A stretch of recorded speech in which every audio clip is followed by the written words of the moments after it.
simplifikasi. Nah, rehat itu rawat jalan ingat, gitu ya.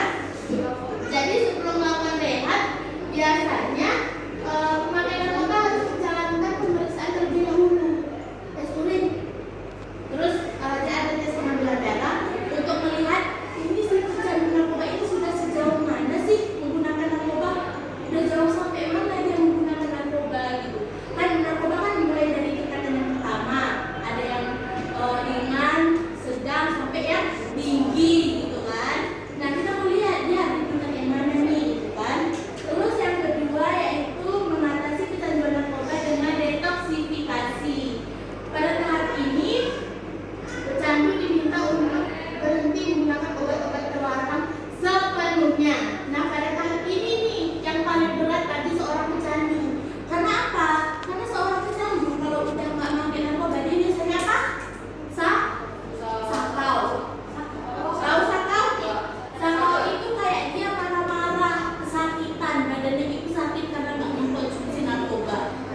Karena udah tercandu, udah terbiasa, jadi dia nggak mengkonsumsi itu, dia meronta-ronta, badannya sakit. Nah, itu namanya sakau.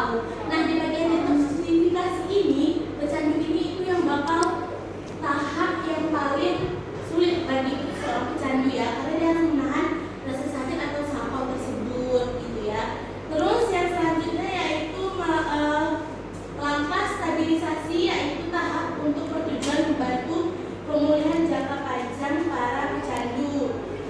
Pecandu biasa mengikuti berbagai kegiatan yang membantu proses pemulihan, misalnya dengan ikut acara keagamaan atau dengan konseling dengan konselor gitu kan, kayak aku dibilang kayak bisa dibilang itu bahasa sekarang ke psikoterapi. Tahu ya psikoterapi ya kan? Nah, setelah itu mencari jalan keluar untuk mengatasinya. Nah, ini dia penampakan seorang pecandu narkotika. Nah, perempuan ini asalnya dari Australia. Dia ini muka dia sebelum memakai narkotika jenis ekstasi. Ekstasi itu sejenis heroin putih. Nah, itu termasuk narkotika golongan 2. Itu termasuk berat juga.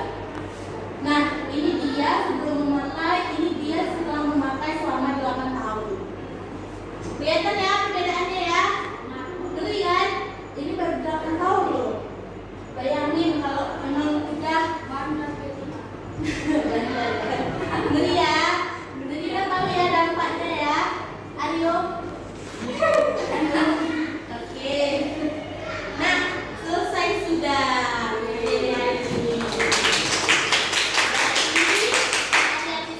Ada yang ingin bertanya nggak? Nah,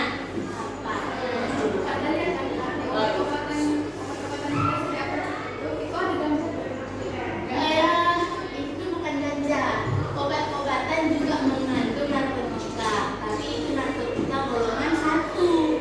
Dia masih bisa dibilang ringan. Nah, kenapa dibilang narkotika itu? Dia sebenarnya baik untuk proses penyembuhan, tetapi jika dikonsumsi dengan jangka panjang ataupun dengan secara overdosis berlebihan, nah itu dapat menyebabkan udah dibilang itu narkotika golongan 2. Makanya kan kalau kita minum obat dikasih tahu kan anjurannya berapa kali sehari, 3 kali sehari, 2 kali sehari gitu kan.